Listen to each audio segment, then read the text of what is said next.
hear the. So, hello and welcome to the sixth and final session in the How to Startup course. As always, my name is Paul Silvinch, and it is my pleasure to have you all here. As we just discussed outside of the recording area, then if you can, please turn on your cameras. That would be highly appreciated. And also, once you have any questions, definitely write them either in the chat, or you can just unmute yourself and ask them away loudly or verbally, so to say. So the final session. It's been nearly 2 months since this course began, and during this period, I dare say we all learned quite a lot. Not going to lie, I learned some things as well. It really has been my pleasure working with all of you, but this is not yet the moment for goodbyes or tears, as we still have the pitch competition ahead of us next week. So regarding homework, if you haven't yet handed in something up until now, please do that during this week. But don't forget also during this week to mainly focus on your pitch, on perfecting it, or on trying it out, and on, just working out every little niche of it.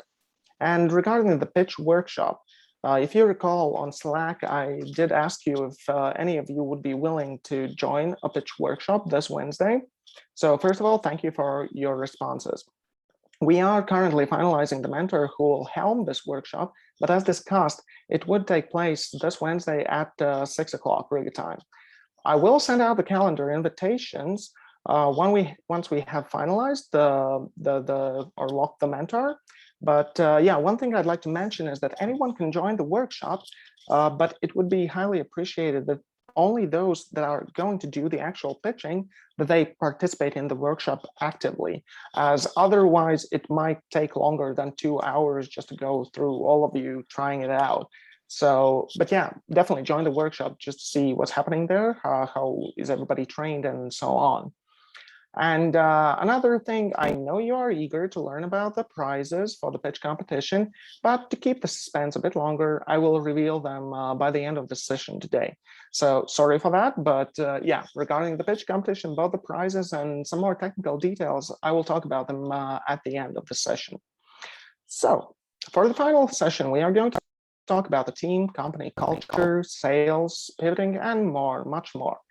A bit different than the other sessions, we will not have any slides, but our mentor will share her story and the lessons she has learned throughout her experience. So please listen carefully. With that said, I'd like to give the stage over to Kristel Kruustük, the co-founder, former CEO, and the current Chief Testing Officer at Testlio. Kristel is also very active on social media, where she writes about entrepreneurship and its struggles, company culture, and the wins and the losses, and everything connected to that. So with that said, Kristel, I'd like to give the stage over to you. Nice. Thank you so much for the warm introduction. It's a pleasure to be here with you all today. It was 9 years ago when I was at the same spot where you are today. We're thinking about perhaps like starting your own entrepreneurial career, and just trying to find ways how to do it.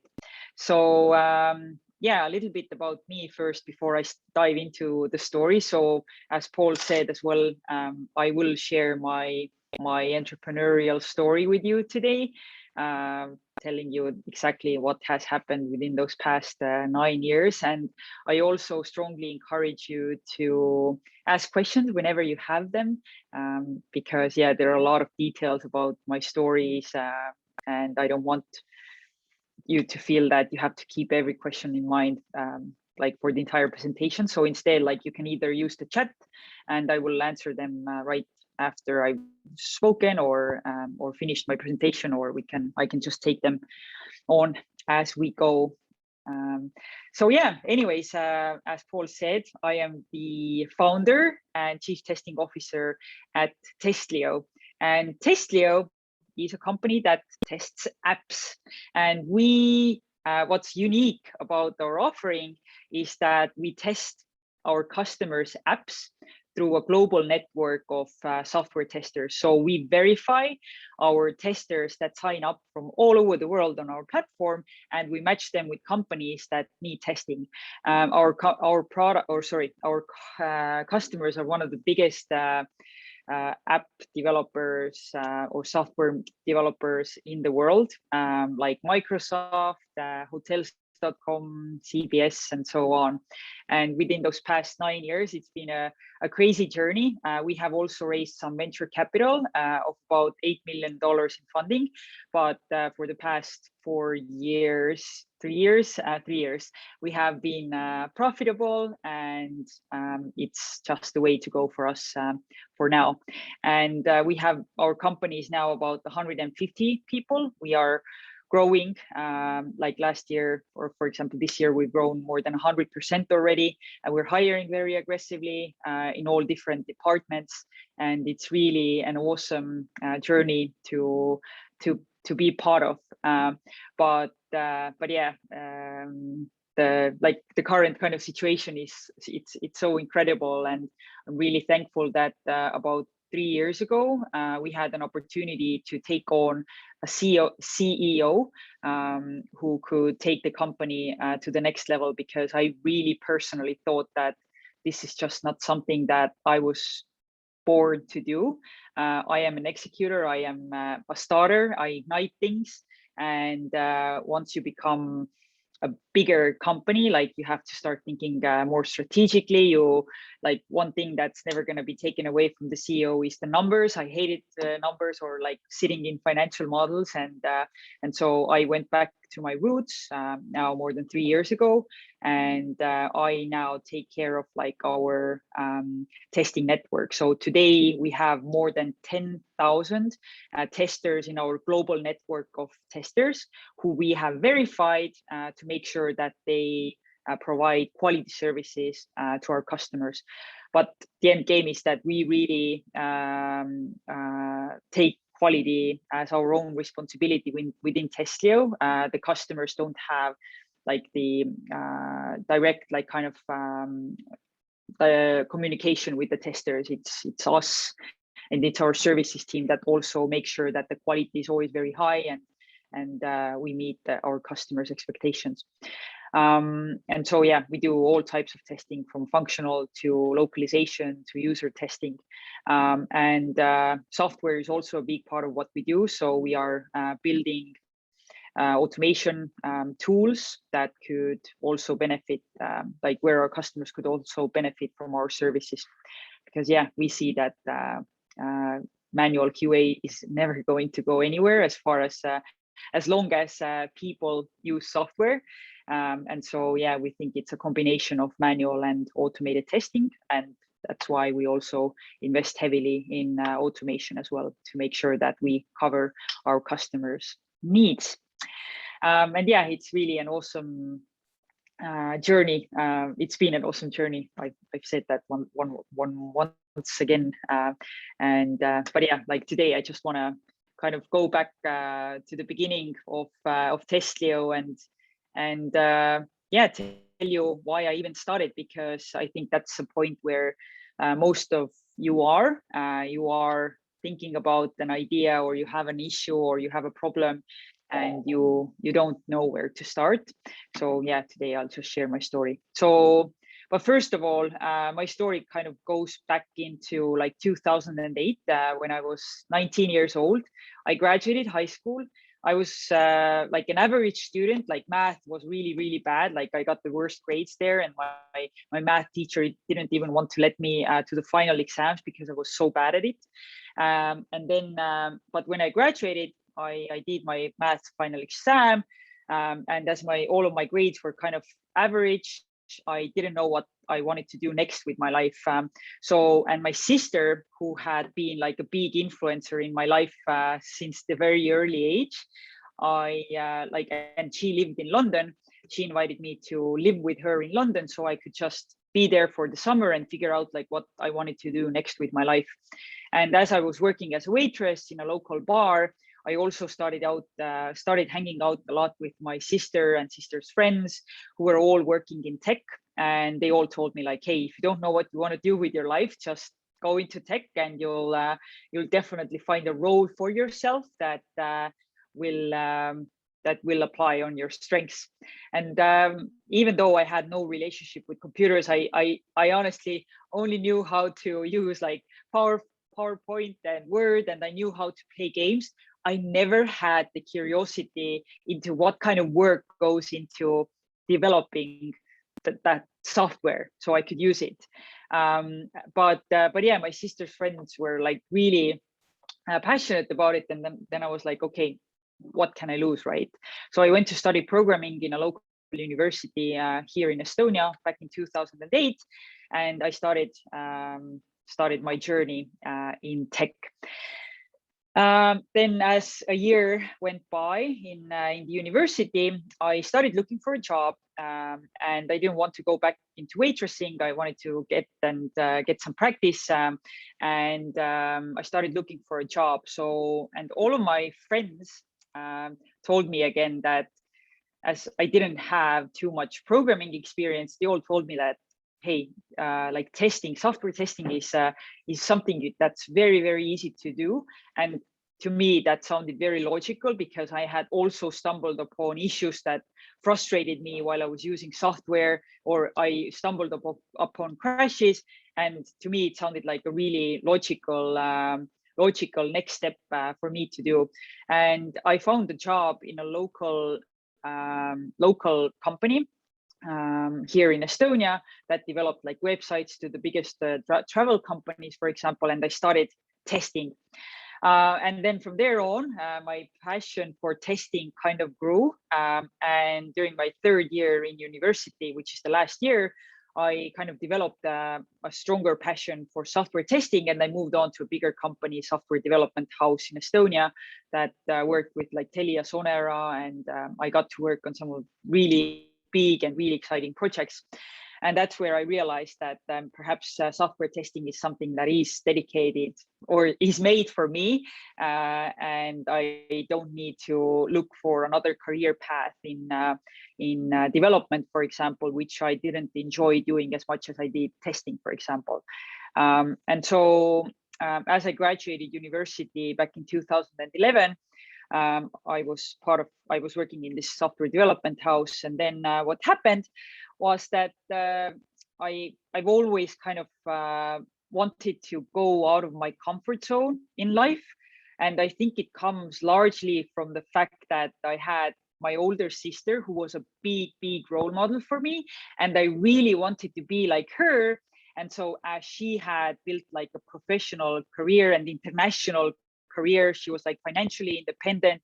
She was really like just doing really cool things. Like I felt that I can't be any less than her. I need to be more than her. So I was trying to kind of follow her path of building this international career. And so in 2011, I told my then boyfriend, now husband, Marco, that let's move away from Estonia. And so we sold everything we had in Estonia. Like seriously, I had everything in Estonia. I was 22 years old. Yeah, 22 years old. I had a stable income. I had an apartment. I had a car. I had everything I had dreamed of when I was little. But then still something was kind of itching inside of me, and I felt that like this is not the way life should be like, right? And yeah, then I told my then boyfriend, now husband, Marco, that let's move away from Estonia. And so we sold everything that we had in Estonia and bought tickets to San Francisco, because San Francisco is like the tech capital of the world, or was a tech capital of the world. Now it's really a global thing. And we moved to San Francisco. But after a few months, few weeks after packing our lives in Estonia and flying to San Francisco, we realized that we don't like to be there. Like we seriously, Marco and I just looked at each other after a few weeks being there, and we asked ourselves the question, like, so how do you like San Francisco? And we both looked at each other and we were like, yeah, this isn't really the place we want to be at.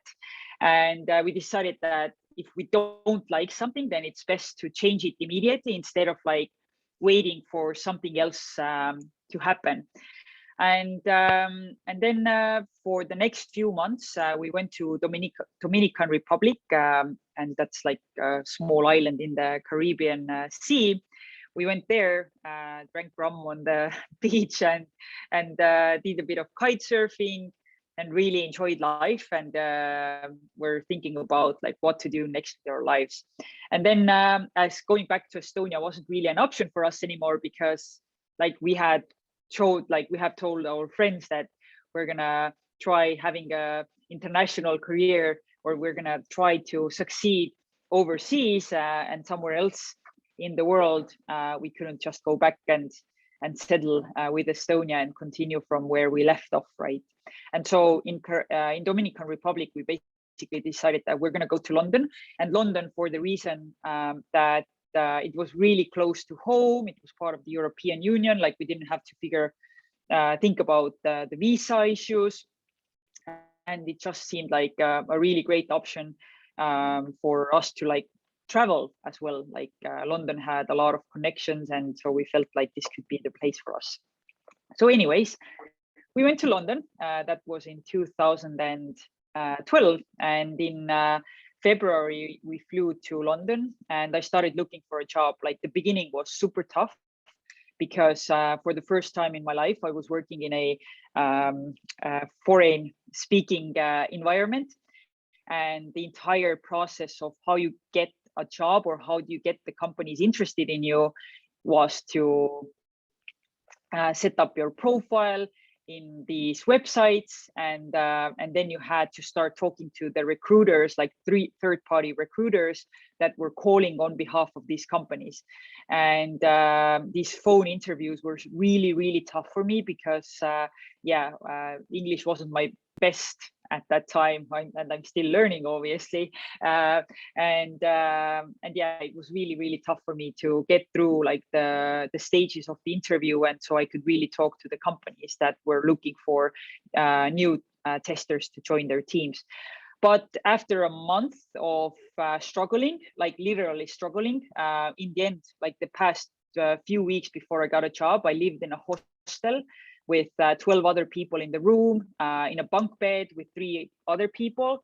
And I paid like £9 a day because I was running so low on resources. But like I just had this dedication that I can't give up, even though my mom was constantly calling me, hey, like just come back to Estonia, like everything will be fine here and you don't need to struggle and you will not have any problems. But I was like, no way, I have to succeed. Like I just have to.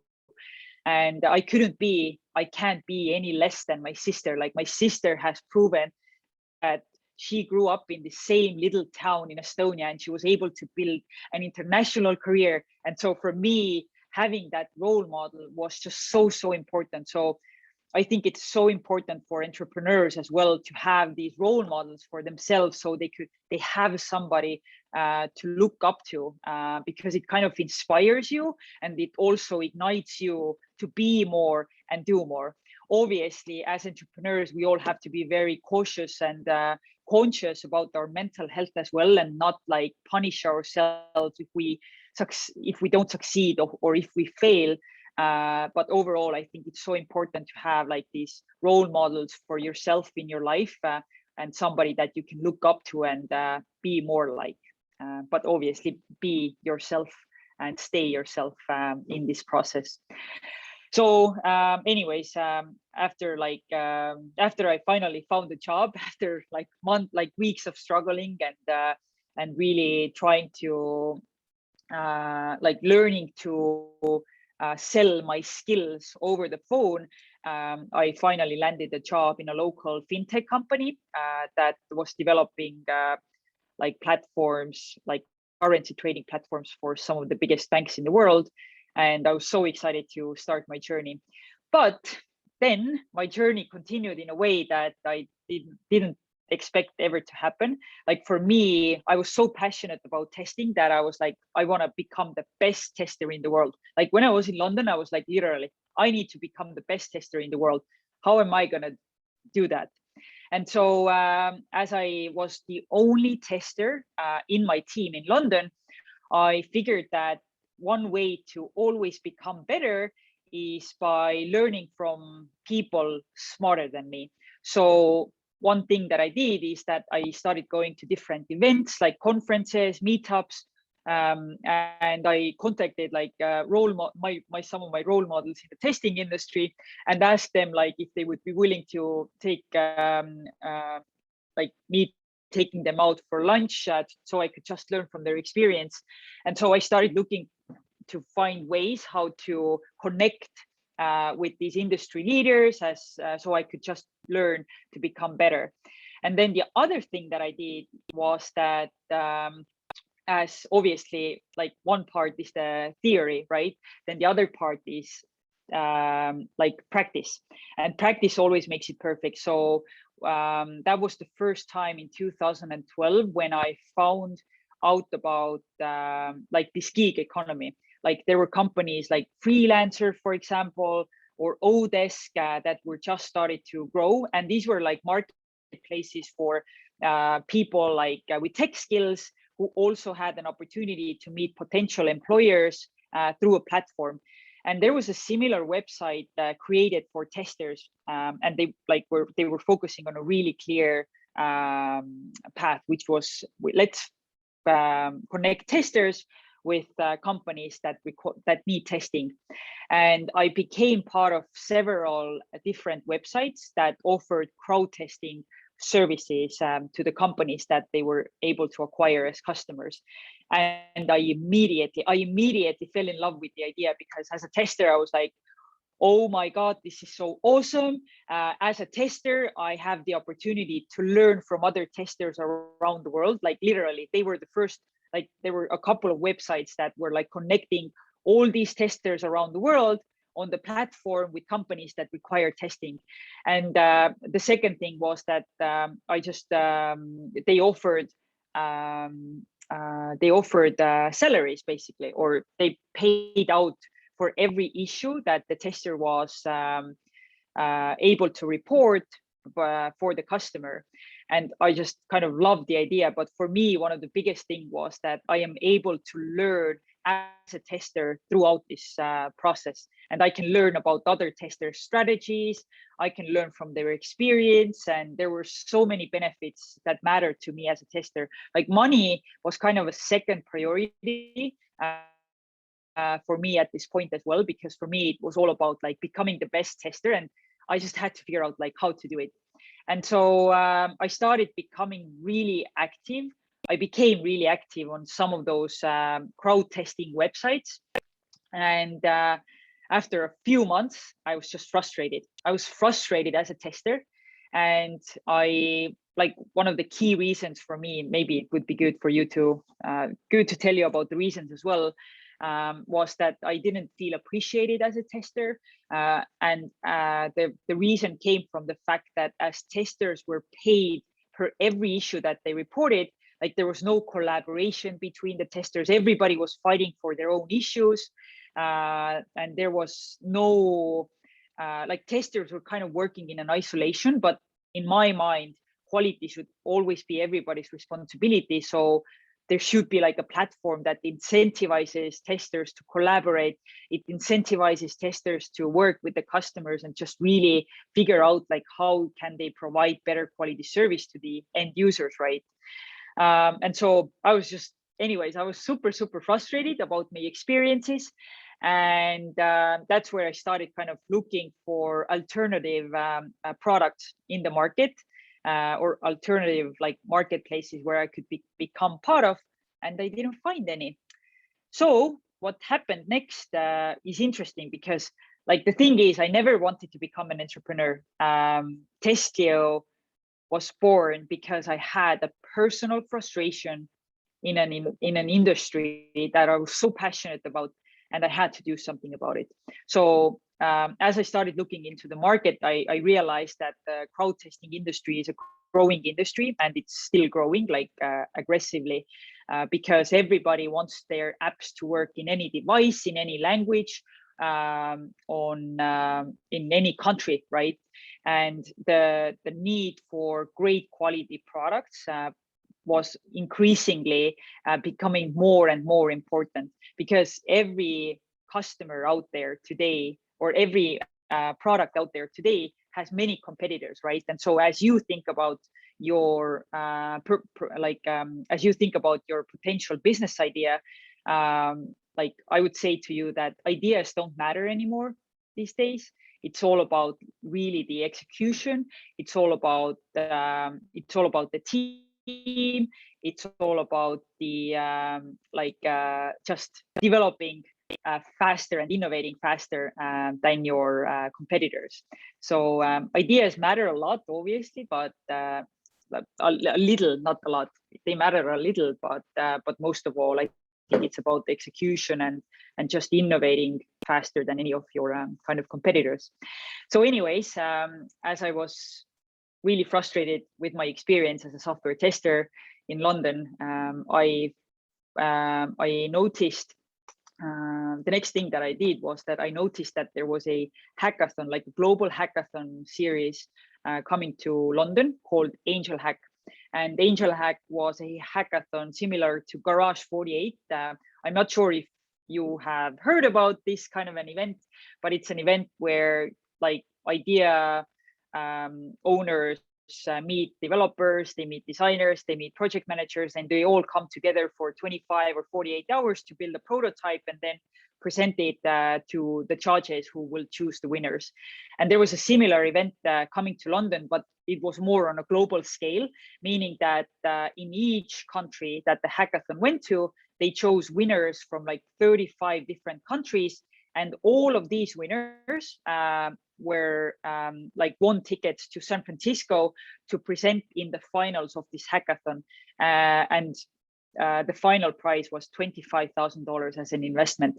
And to me, like when I saw the ad for Angel Hack, I was like, oh my God, okay, this is now my opportunity to just make Testlio happen and take this to the next level, because I was so passionate about this problem that I was like, oh my God, if I'm suffering as a tester, like how many other testers are thinking about this the same way? So the first thing that I did before going to the hackathon, I was already talking to the testers that I had an opportunity to work with or to meet with, and I asked them all the same question, like do you see these as problems, and like do you see the same problems that I see?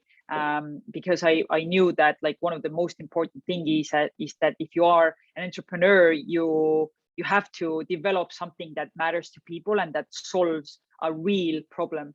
And while I was talking to the software testers that I knew, like it was clear, like they were all frustrated about the same issue.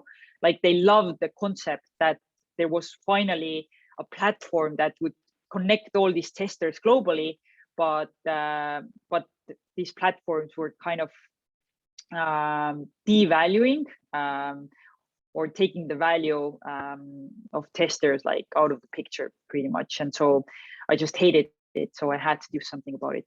And so finally, at the day of the hackathon, I was able to present Testlio, and luckily I was able to get my then boyfriend, now husband Marco, to join me at this hackathon. Like he was constantly hearing how I was so passionate about this this problem, and so as he had been an entrepreneur for about 10 years, he decided to join me on this hackathon as well, which was awesome. But at the same time, it was a little bit frightening because we didn't know how well it's going to be taken if a boyfriend and a girlfriend show up to this event, because like the stereotype is that, oh, they're just two random people like getting together and then developing their idea. I love that somebody's cat tail is on their face. I love it. Arturi too, I see. I love it. I love the guests here on our webinar today. So yeah. Anyways, I went to this hackathon in the end of 2012, and within 25 hours, I was able to develop the first prototype of Testlio with my husband. And then after 25 hours, we had to also present our idea to the judges to be able to even win the tickets to San Francisco, so we could present in the finals of the hackathon. And we went on stage. I was the one presenting Testlio. Marko was demoing the product. And I didn't mention anything about our team. And so the judges thought that Marko and I are just a random boy and girl together that had gotten to this hackathon, and that's never a good kind of good thing if random people just get together, meet for the first time, and then start this company together. Like, you really, like, team is especially super important when you're starting a company. And I think it's also important that you find the person to like that you can trust with all of your heart. And Marko and I obviously had that, but during our presentation in the Angel Hack finals, or sorry, in Angel Hack London, we didn't mention anything about our team, and we were really hiding the fact that that we are a boyfriend and girlfriend, because we thought that the judges are not gonna like that, because yeah, there had been some scary stories where people merge their personal and work life, and then it's never gonna happen. It's never gonna end out as a good thing. But anyways, we still wanted to build Testlio together, and so we did. And then, sorry if that story is long, but it's so important because it's such an like that's the starting point of Testlio. The next story goes that we got, out of 64 ideas in London, Marko and I got a third place, and only first two places got the tickets to San Francisco. And obviously we were a bit hurt by it, but we understood the judge's decision and kind of continued with our lives.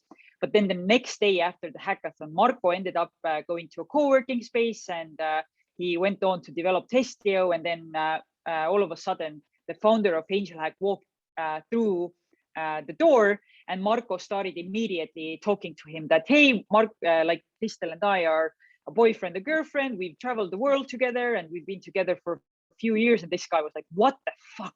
Like, why didn't you tell us so? Like, team is everything when you're like starting out your company. And like he said that the judges just thought that we are a random boy and girl together that are not going to stick together anyways.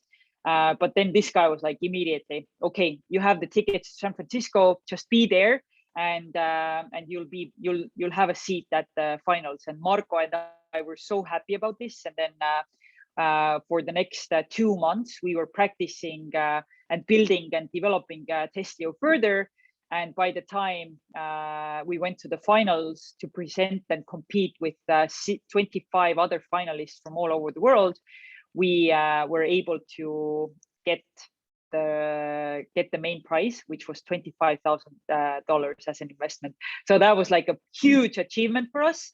And like one of the big things was also that during these 2 months that we had before the London during the London Angel Hack and until the hackathon finals, we were also able to start testing out our product with first paying customers. And we got our first paying customers without having anything built. Like literally, I just went to the customers. Like a potential customer was, for example, a mobile agency in London, and I told them, hey, I don't have like a platform, but I have really great testers that are distributed globally. You're going to save money by using our services, so give us a shot. And they did give us a shot. And I was reporting all the issues in Excel spreadsheets with the testers that I had connected with in the past. And I added all of the issues into our customer client project management systems. And our customers started being really, really satisfied with us, which was a great thing and a great kind of verification that we are on the right path of building Testlio.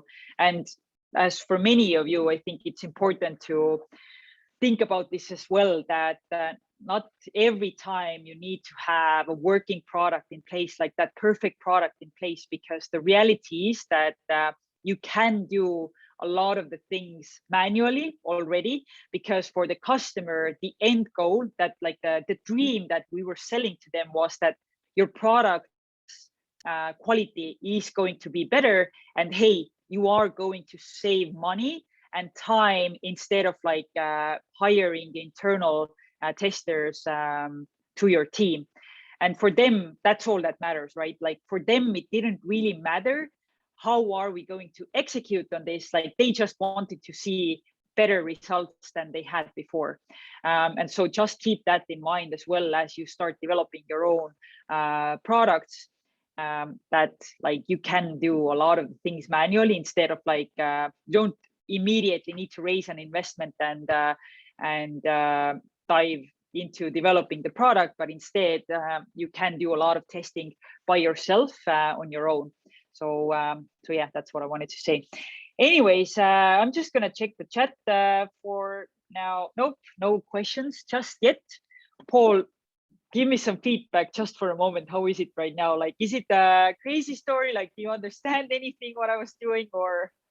Personally, I definitely do understand what you've been doing, and I do like the story. I hope the audience or the participants of the course like it as well and enjoy it.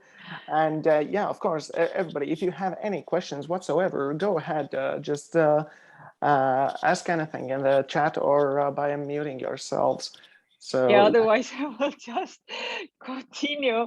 I will just continue telling the story, and then at some point we need to stop anyways, because yeah, the time is gonna come up.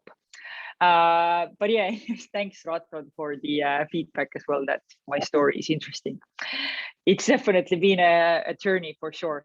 But now let's move further. So as we won a global hackathon, Angel Hack, in January 2013 and got $25,000 in investment, it was a clear sign for us that we should pursue Testlio full-time. As we had gotten our first paying customers, as we had engaged with the first testers, I knew that like we should give Testlio a full shot. And during the time when we were in San Francisco and we had won that $25,000, we got like a lot of investor connections, and everybody invited us to their offices. Like we went to this famous Sand Hill Road that has like billions of dollars under their management, like as a street, because there are a lot of VCs on one street in Silicon Valley. And we got like a lot of connections. Everybody invited us to these meetings. And at that time, I was like so like high in the sky. I was thinking that, okay, this is it. Like now Testlio is just going to be a success, and that's all it needs. Because like seriously, I had no experience with entrepreneurship, and so like I was like, okay, this is now it with Testlio. Like everybody is gonna just want to invest in us. We're gonna raise funding. We're gonna keep building Testlio, and then we're gonna be a big global success story, right? But then obviously, as we were speaking, all of these VCs on Sand Hill Road, it was clear that we were too early for them. And so the investors were like, oh, we need to see some more traction from the market. Like I want to see how like tens of other customers use your services. How are you going to deal with the tester quality? Like there were all these things that we had not thought about so clearly.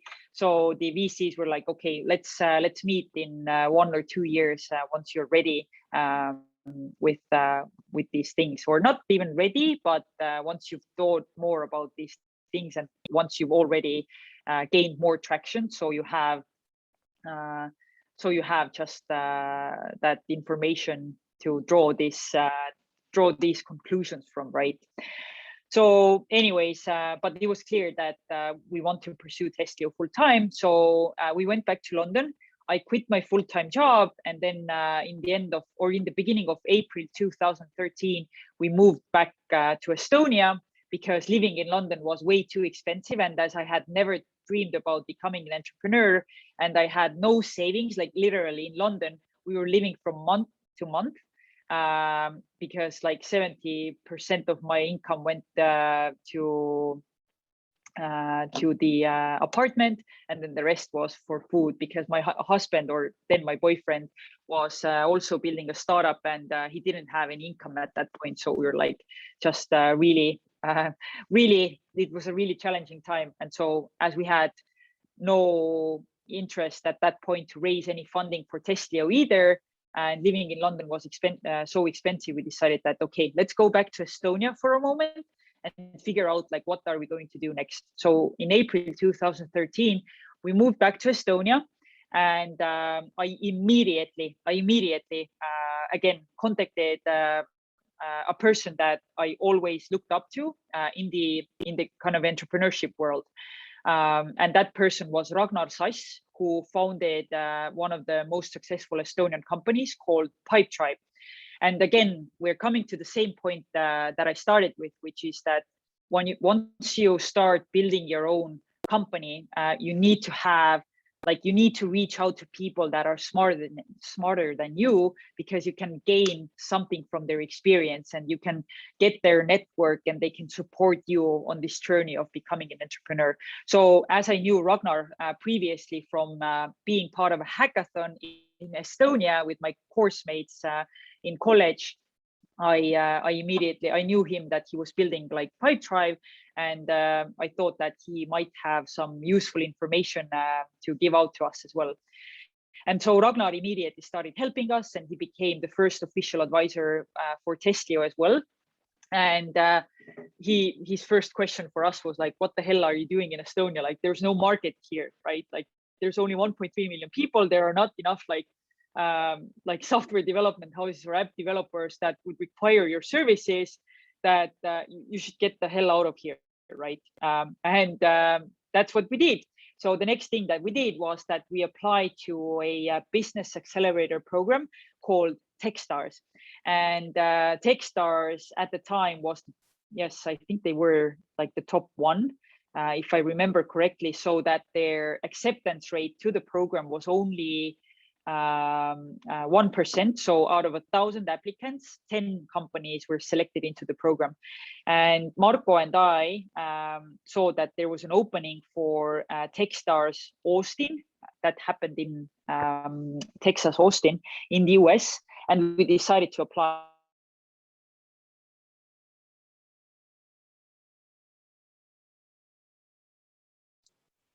It seems like we lost you for a moment. I'm guessing you guys also don't. Yeah, to the Techstars team. Is everything okay, by the way? Now it is. Hear me? You froze for about, let's say, 20 or 15 seconds. Yikes. Ooh. Okay. The last part you said was Austin, Texas. Oh. And, oh my God. I hope that the hotel people are not like overloading the internet here right now. The internet is trying to tell me that you should not speak so much. Anyways, so what happened with Austin Techstars was that we got an invitation to pitch Testlio live. And as we were still in Estonia, we basically flew to the US. And there's also a really funny story related to that. So as we were staying in Chicago, we only flew to Austin, Texas for one day, right? So we had only our toothbrush, toothpaste, and the computer, nothing else. And so as we landed in Texas, it was like 40 degrees outside or even more, and it was incredibly hot. And Marco and I knew that, okay, we had like 3 hours until the interview, so let's practice our pitch in some local coffee shop. And as we were walking, we were like already soaking wet because of the heat, right? And then we sat down in Starbucks, practiced our pitch, and then we started walking towards the Techstars office, and we were just soaking wet. And Marco is like, oh my God, we can't show up to an interview like this. So he had like a great idea that let's buy ourselves new t-shirts. But we were in the tourist area, and the only shops that they had were like the tourist shops. So Marco and I walked into a local tourist shop. I had like Austin, Texas, and Marco had like I Love Austin t-shirt. and we walked into the interview with t-shirts like this. So you can imagine what kind of faces the team of Techstars had. Like the first question was totally normal. So sit down, like tell us what does Testlio do? And then the second question was like, the managing director said exactly the same words, like, hey guys, like I really can't focus, but what the hell is happening with these t-shirts? And then like we all told the story that, hey, we're from Estonia, and like we're not used to that type of heat, and then we all had a good laugh. We had a great icebreaker story, and then the next day we found out the news that we were accepted into Techstars hosting, which was a great next step for us in our company's timeline, because Techstars also allowed us to like keep building Testlio because we got an investment. So Techstars invests $118,000. And that gave us runway to kind of develop Testlio further, work with potential customers that were part of like the Techstars network, and it was a really, really great opportunity for us. So the next 3 months we spent in Techstars hosting, and the time there was one of the most, I think, influential for me during my entrepreneurial career, because that was the time where I really actually realized what is entrepreneurship. Like up until then, like everything had been going so well for Testlio. Everybody was like super positive about this. They saw the value, like everybody was like perfect. But then during this Techstars, the first month you meet like with 90 different investors and advisors and successful entrepreneurs that all provide you feedback about your product.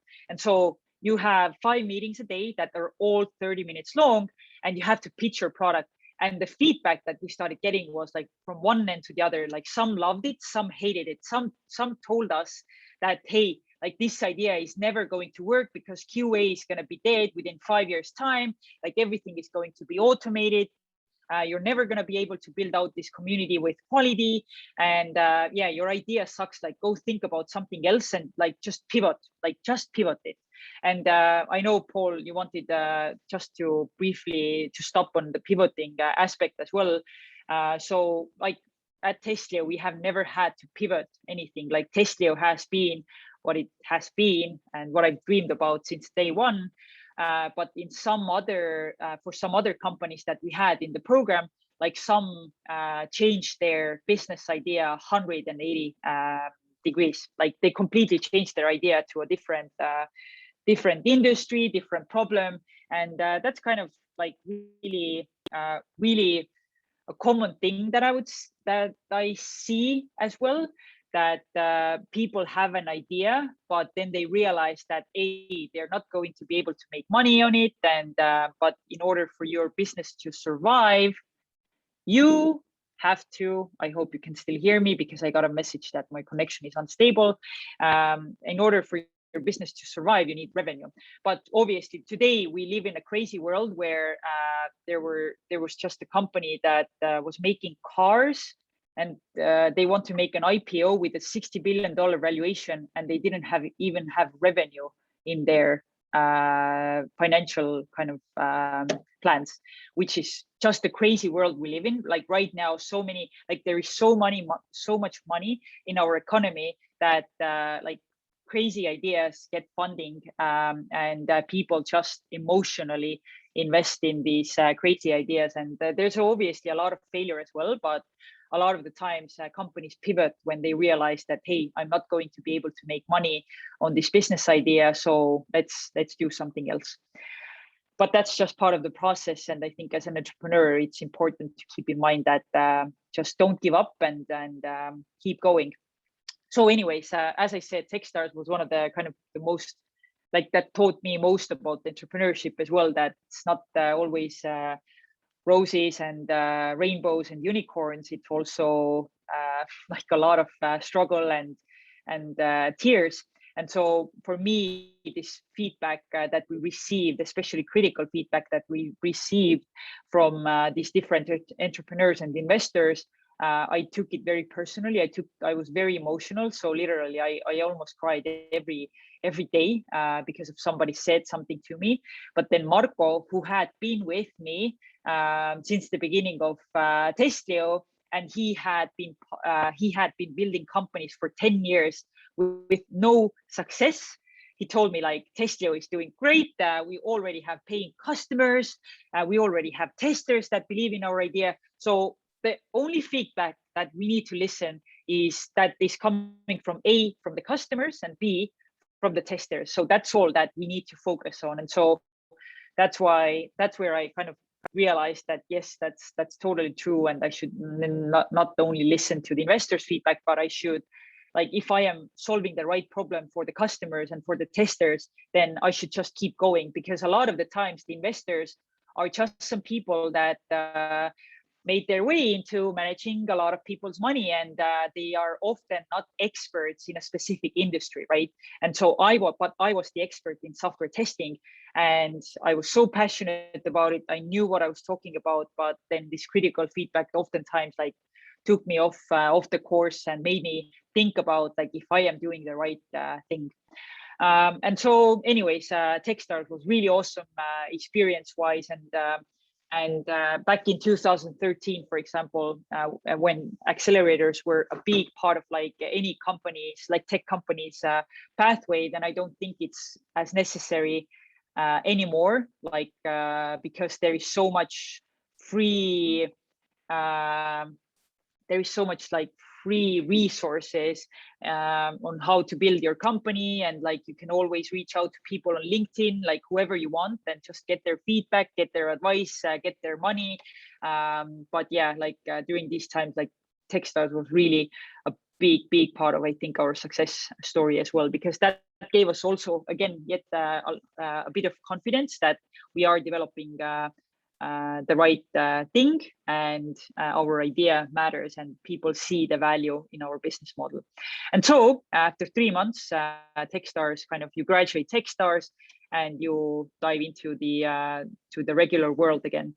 And usually what happened after these accelerator programs was that companies went to raise funding, and we tried to do the same thing too. But again, we got the feedback from the market and from the investors that Testlio is like a services product. It is there's no product, it's just a services company. And investors were not interested in investing our business. So Marko and I were like, okay, yes, currently at that point we were charging our customers on a project basis, and we also had like really short-term projects. Like oftentimes we had testing happen for like 2 weeks and that was it. But then the investors just noticed that this is not sustainable. Like they wanted to have predictability in the business model. And so we were like, okay, this is what we need to do. We need to figure out like a subscription business for our company. I hope you can still hear me again. I am seeing it. Yeah, perfect. And so we realized that we need to build a business model where you can actually predict revenue like year in advance. And I like that.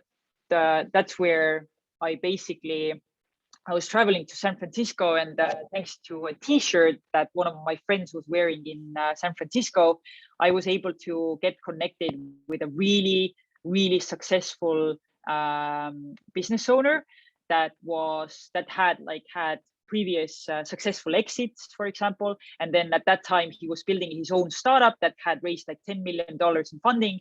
And he knew that in a few years' time, he wants to sell his company to a bigger company for like 100 million. And so we got the opportunity to work with him. But his only thing was that, okay, I am going to test your service and compare it with another outsourcing company in India that has been a really dedicated partner of mine and for a lot of my other companies for the past like 10 years. But I just want to try out your service because it sounds interesting and I like you as well, right? And then I obviously took up the challenge, and he immediately said to me, I want a subscription model. Like I'm going to pay you a year in advance. and that's how we're going to do it, right? And he set the price for the subscription, and I was like, okay, let's do whatever it takes, because I was so much believing in this entrepreneur as well, and seeing his track record like really made me feel that like his feedback is incredibly important, because he also had tons of connections in like Silicon Valley, which was the hub of money at that time. And I was like, okay, this is an opportunity to really make our way to Silicon Valley. And so for the next 3 months, we were competing with a local like outsourcing company, Indian outsourcing company, and we clearly won the competition. And the founder of this company obviously went forward with us, and he was very influential when it came to developing our product. Like I was just kind of trusting my gut and seeing all of his experience and seeing all of like what he had done in his past. I was so much believing in him that whatever he said that we had to have in our product, whether it was an integration with an app store or Play Store to get all of the customer feedback into our platform, or it was on the integrations, like how we set up the integrations between the Testlio platform and Jira, for example. Like we took everything that he said, like that was the true North Star. And I think it was the right way for us to pursue this as well, because 2 years later, after working with them, with his company, he was able to sell his company for 150 million for Microsoft. So what a great success story. And like being able to like being part of this and seeing this so closely as a testing partner of theirs, it was truly an incredible journey. And that's where the first time we got into a no, that wasn't the first time, actually, I'm lying.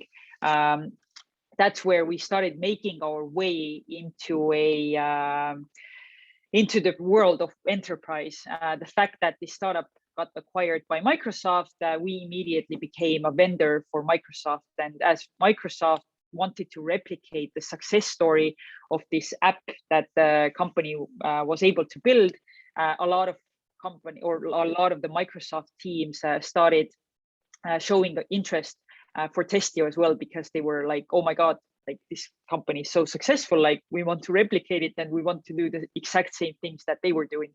And Testlio as a partner, being able to test on so many devices in any language, in any location, was just like really, really crucial for them. And so, yeah, we kind of started paving our way into the world of enterprise as well.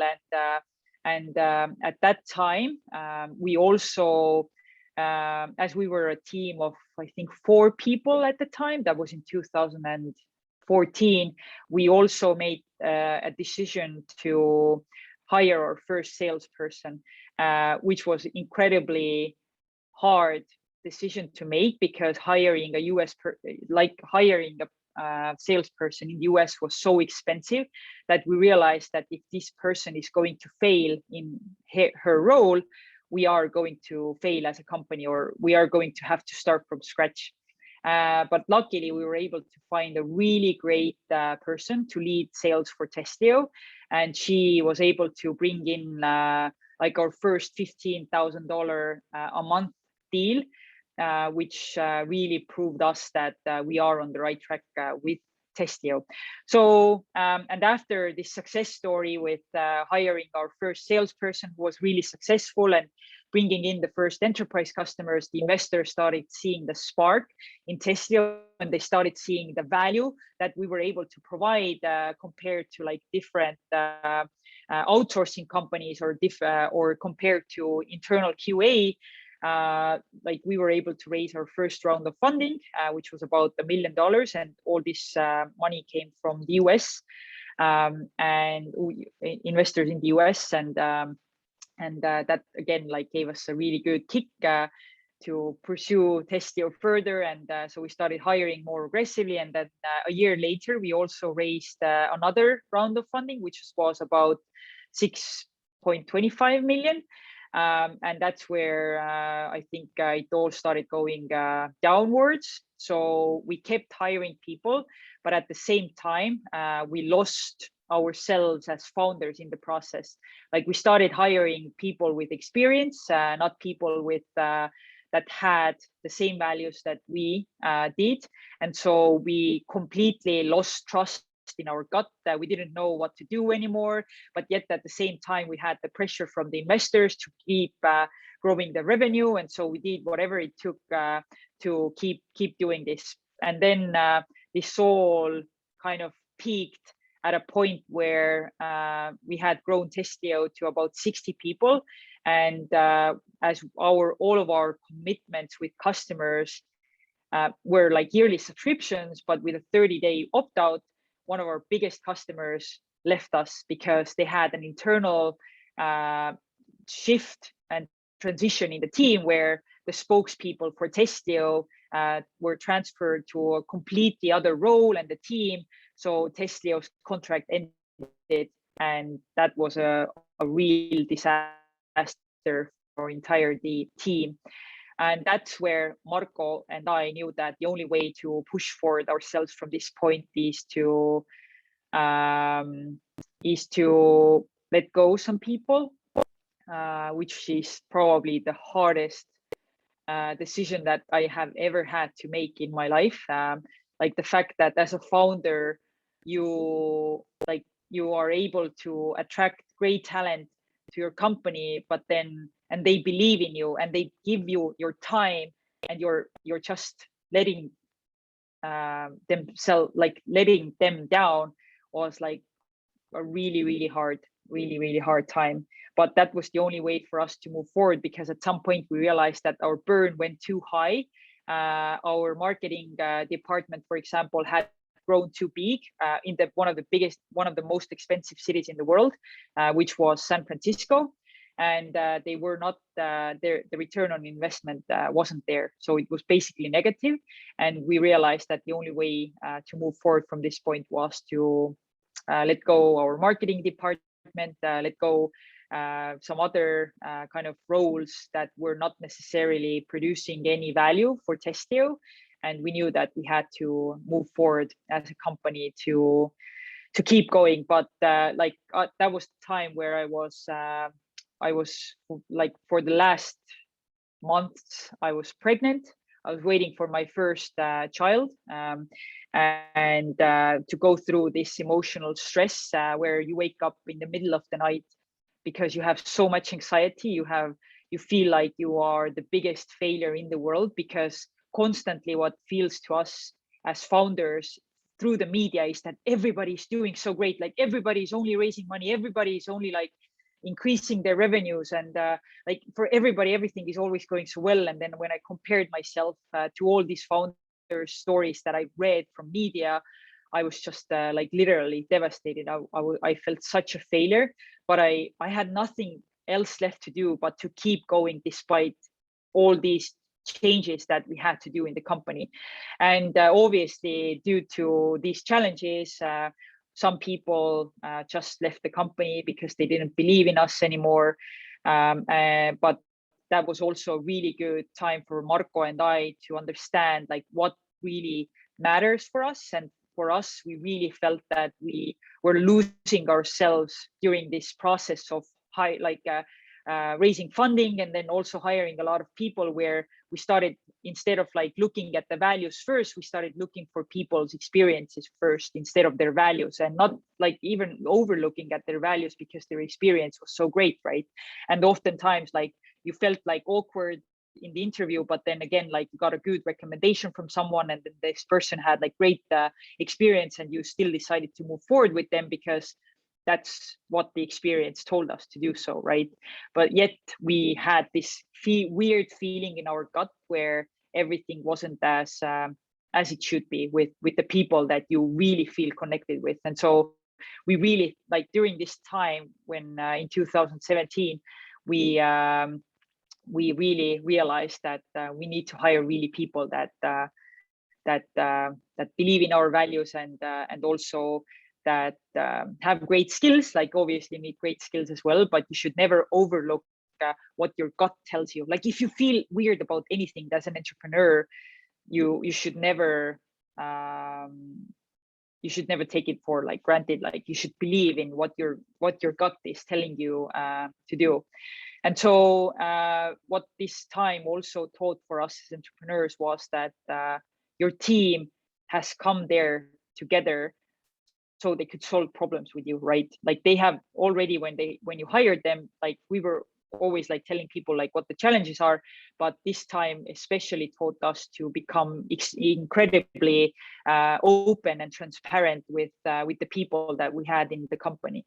And so we started putting these pieces slowly together, and then in 2019, so we've had the CEO for since 2019. So until 2019, Marco and I decided that we want to go with profitability. So we started like just putting the pieces back together. We completely I think transformed like the company culture. We set the clear expectations.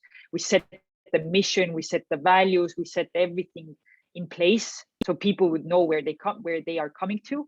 And yeah, here we are today, 150 people, growing like crazy, looking for more people. Yet we have challenges, but we're really optimistic about the future, and hopefully, yeah, we'll just keep changing the world and people's perception on testing. And that's it. Thank you. I will stop talking now after an hour of talking. Thank you, Kristel. So, yeah, this is the time for questions. So please, anybody, anything regarding the team culture or her story, go ahead, shoot, as we do have quite enough time still here. So, yeah. And it's okay, by the way, I know it's late for you as well if you don't ask any questions, but I wanted to say that if you have any questions, then as Paul said as well, I am available on different social networks. So I'm very active on Instagram. I write about like entrepreneurship and challenges and stuff. So feel free to just write me on there as well. And yeah, I'll try to help you as well. What's my LinkedIn? Oh, hold on. I'm gonna share my links here as well. Okay, I'm gonna do that. But yeah, otherwise, does anyone have any questions? I have a question. Yes. Yeah, my cat liked this as well. But it might be a personal question. I want to gather information about what charges you up every day to continue pushing forward with what you do. It's the passion to change people's lives for the better, and that's what ignites me. That's what makes me like getting up from bed. I'm not saying that I always feel 100% excited about everything and super motivated. No, it doesn't. Like some days I don't want to get up from bed, but yeah, otherwise, like what really excites me is that the fact that I am so privileged. I've grown up in a society, in an economy that empowers women to do whatever they want to do with their lives. I am privileged because I've grown up in Estonia. I have all the options open.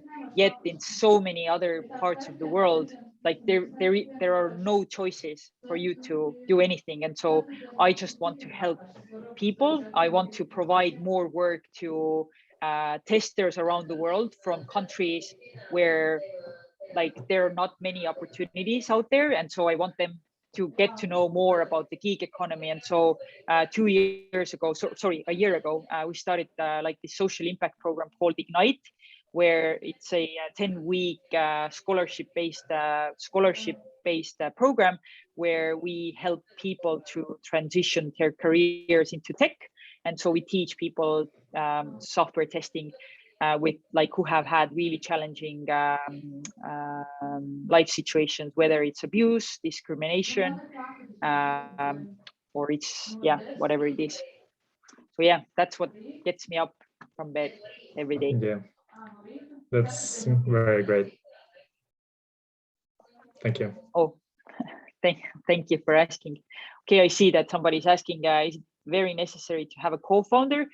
I think it was a Y Combinator, which is now basically a fund that also produces a lot of great companies. And they have always said that the most successful companies are companies that have like 2 co-founders or 3 co-founders. Usually, if you're a single founder, it's really hard to make it because entrepreneurship is so tough. So you need somebody to have like the same burden on your shoulders than the other person. So, and you can always kind of rely on each other when the other has a tough day. So, so yeah, it's good if you have a co-founder, so you can have somebody to lean on during challenging times. And also I see that there's a question, if someone asks you to go back 10 years ago, will you choose same journey or will you make it like it as it was, very hard and challenging as compared to ordinary comfortable life? I wouldn't change anything. Like I've gotten the same question, like do I have like any regrets in life or anything? No, I think it's all necessary for me to be able to grow and be where I am today. We also have a question, how to stay sane, maintain relationship when the partner is a co-founder. So we have, like for the first few years, it was really hard with Marco because we took work everywhere with us. So we came home, we talked about work, we went to dinner, we talked about work. And then at some point we realized that we need boundaries. And so now we basically, if we come home, we don't talk about work. We just take time for ourselves, and also we have time for our hobbies. So I don't know, I go horseback riding, Marco goes running to the gym, and so we all get that. We both get that time that is needed to keep sane. And also we try to rest, which is important. I just realized that within the first 3 years, Marco and I didn't take any vacation. We were constantly at Testlio, and I do not recommend anyone to do this. Like your health, your physical, your mental health is crucial as well for any company to succeed. So you have to be there. So while I see no other questions, I'd like to ask one, if that's okay. What about team building? What is it? What you do for that? How to maintain the company culture? And it's definitely aligning all of us behind the same vision, and also making clear like the goals, the expectations for people to kind of bloom in, like making it really clear what kind of environment people are coming into. Like for example, right now our services organization is really like they have a lot of load because sales and marketing is working so great, but at the same time we have the services organization that needs to take care of our customer relationships, and so they feel that burden. Obviously that burden is taken away by the platform, the technology that we're building, but at the same time, as we increase the number of customers, that is also a challenge. But we're so like kind of open what kind of an environment people come into, and we let them see, like we ask them to see opportunities in challenges, not problems in challenges.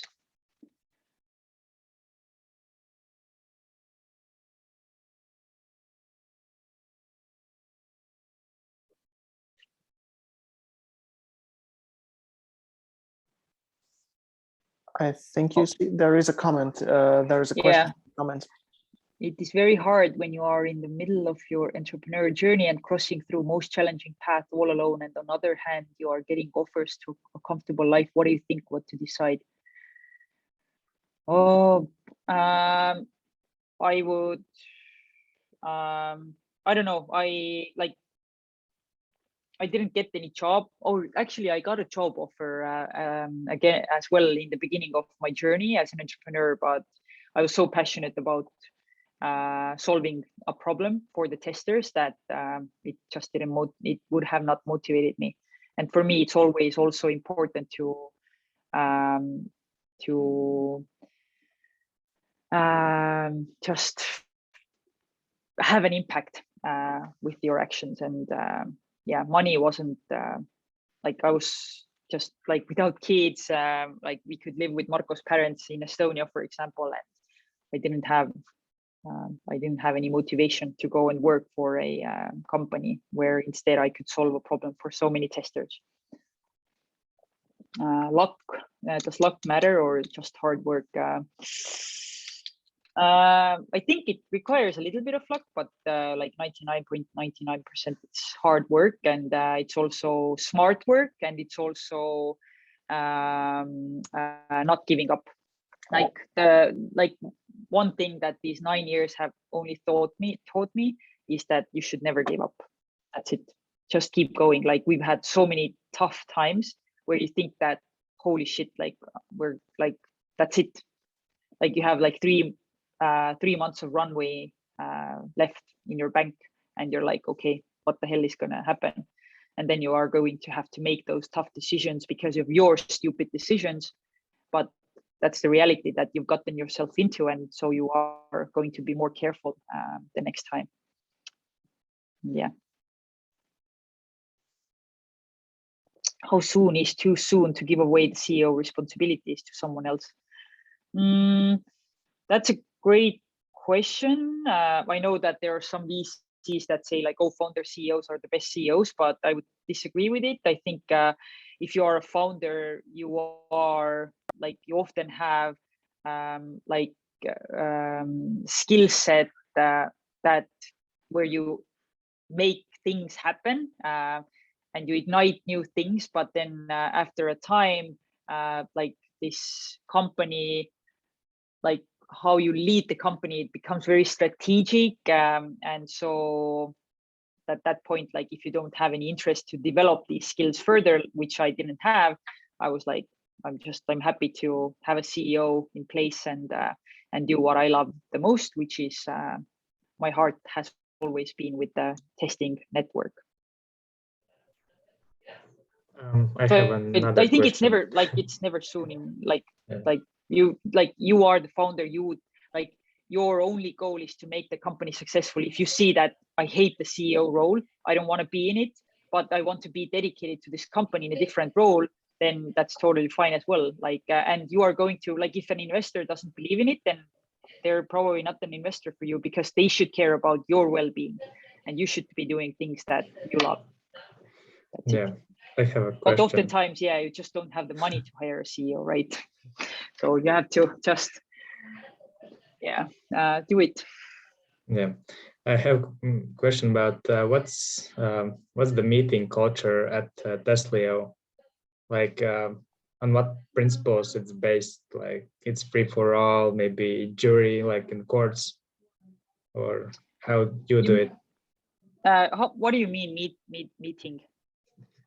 How you do meetings, like how people join them, or how each person has a voice. Yeah, how each of them is communicating in a team. Maybe like there's only one guy talking and everybody is listening, or how? Yeah, it is a collab. It's definitely a collaboration, right? And so as a distributed team, like we have to, like every person has to have a voice, and we also let people to provide their feedback. Like I don't know, like for example, NPS surveys, which we do twice a year. We also, our CEO speaks to, like doesn't only speak to the managers, like he also speaks to people from different roles that doesn't like directly report to him. And so I think that's just really important that there is this open communication. Mm-hmm. Okay, thanks. There is another question in the chat. I'm gonna take a last one because I need to go. But as I said, like you're all welcome to write to me as well if you have any questions left. So if you don't get enough investments, funds, and your time is passing, should you still launch your product with your limited budget, or you should wait? well, you should always do whatever it takes to launch your company. And so if you don't get the funds, then you should just still do it.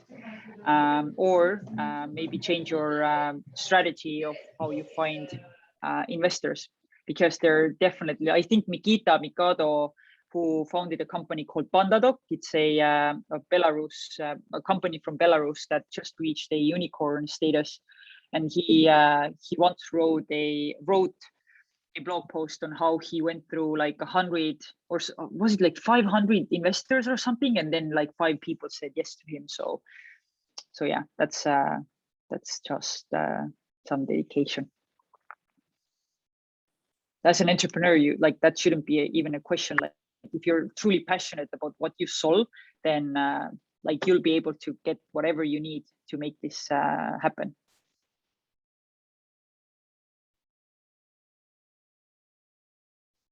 How do you think, what are the main complementary qualities for a couple to achieve together more than a family life? Well, Marco and I definitely complement each other. I am very like outgoing. I love, like, I've always had the Testlio vision, the Testlio network, and Marco, on the other hand, loves to be in the numbers. Like, he loves to develop the product and he loves to be in the details. So we definitely complement each other in that sense, that we're very different, but at the same time we have the same goals, and we have, yeah, obviously respect and everything towards each other. Love these questions. Okay, so maybe you are ready to take one final more of a practical question about attracting talent. How does Testlio go about that? Attracting talent. We have recruiters. So today we find people through recruiters, or we also have like now a employer branding person at work who really like tries to create that awareness about Testlio. But I think on the other hand, it's all about like selling what Testlio does, and really showing what the company culture looks like, and yeah, I think showing the values, what your company believes in, then really showing how you act on these values. Not that there are values just for the sake of having the values because everybody feels like they need to do it, but actually acting up on it. So yeah, if like I, for example, shared stories on my Instagram as well about being kind, right? Like, so what does it mean for Testlio to be kind?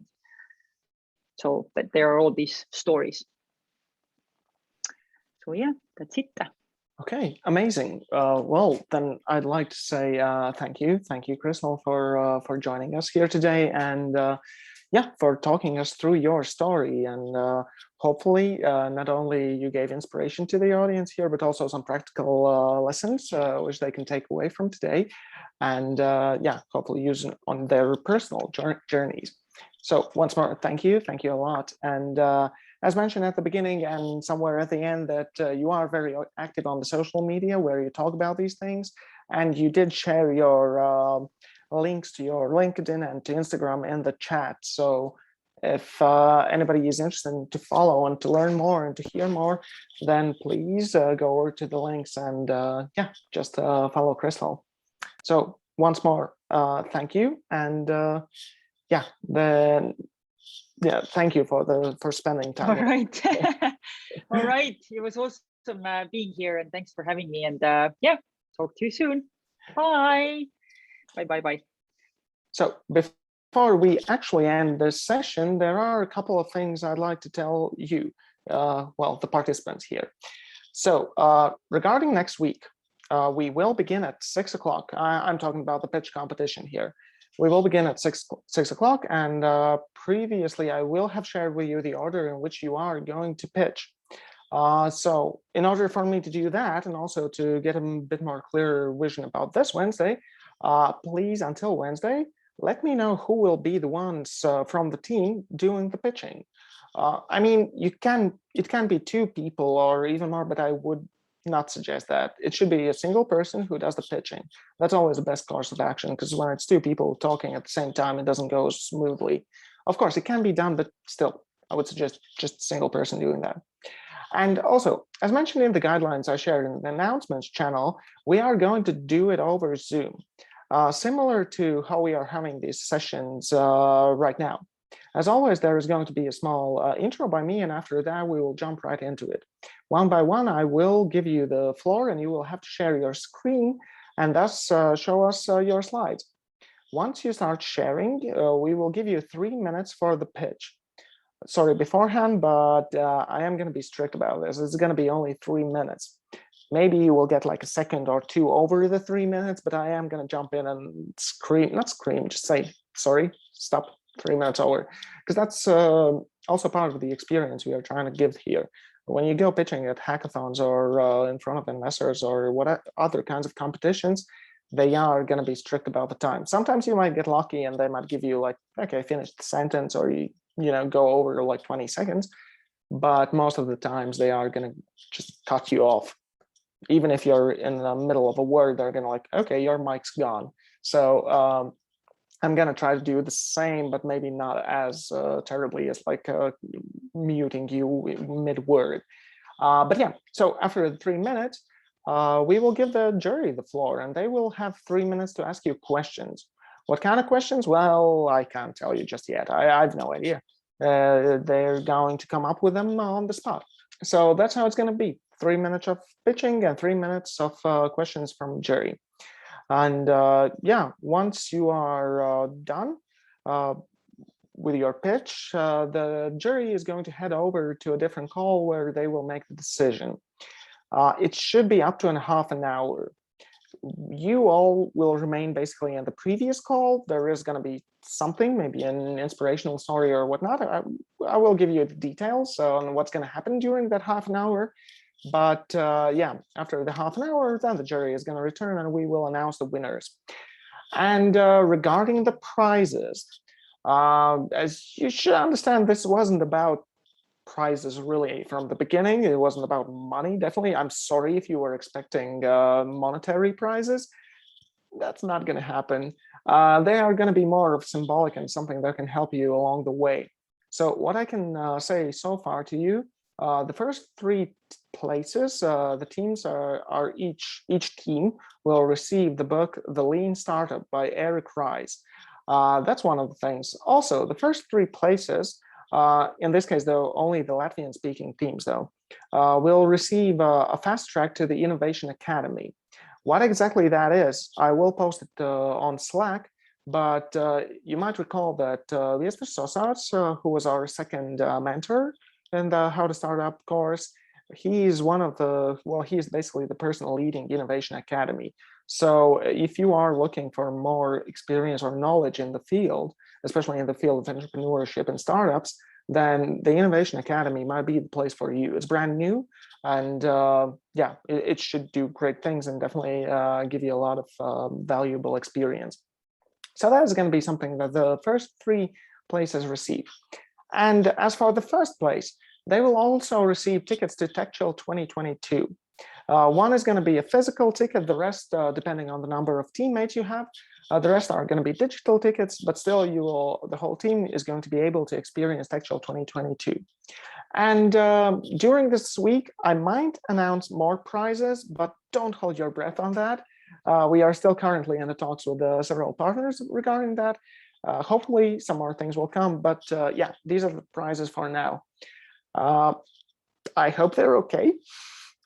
Let's leave it like that. And yeah, either way, I guess this was our final session.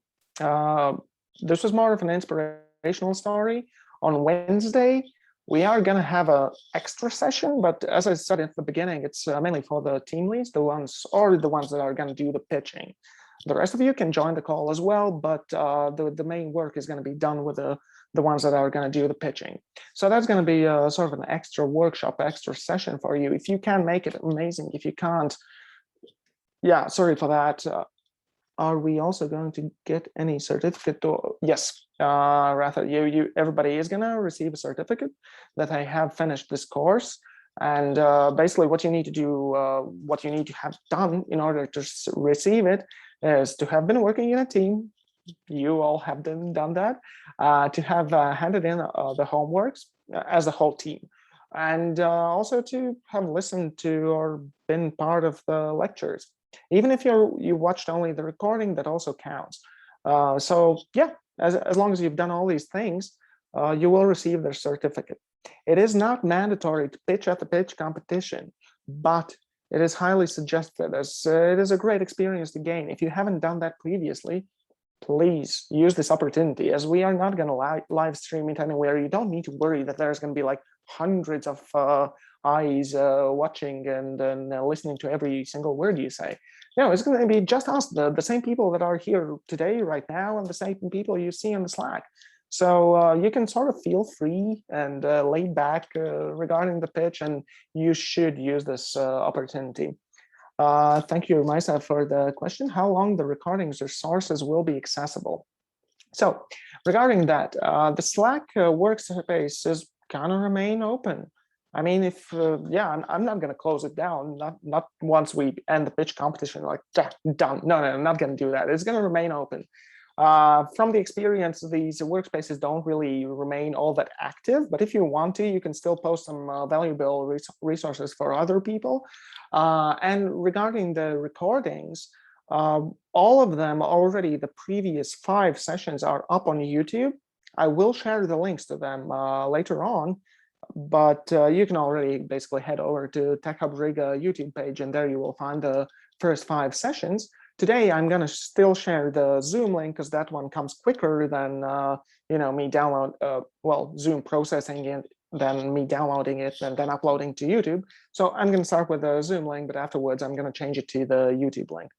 And yeah, as I said, I'm going to share all 6 links to the YouTube specific videos of the session. So they will remain accessible well until Google or YouTube fails, I guess. Hopefully not that soon. But yeah, that's going to be the ending of when the recordings are going to be accessible. So actually, yeah, if you want to use this opportunity to ask any questions regarding the pitch competition next week, or the pitch workshop, or the prizes, or anything else you might have in mind, I'm here.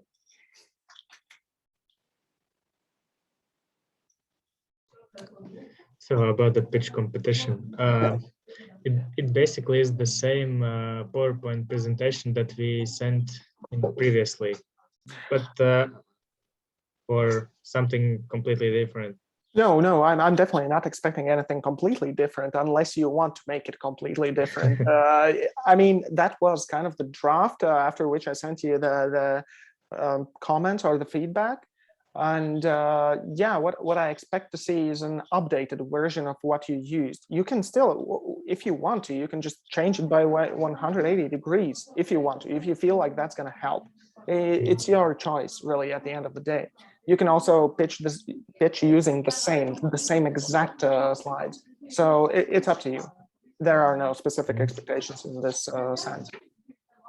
Just yeah, just remember to really try it out beforehand. I mean, for that you will have the workshop on Wednesday, but still try it out and make sure you fit the 3-minute mark, because that's usually the problem thing, being in time.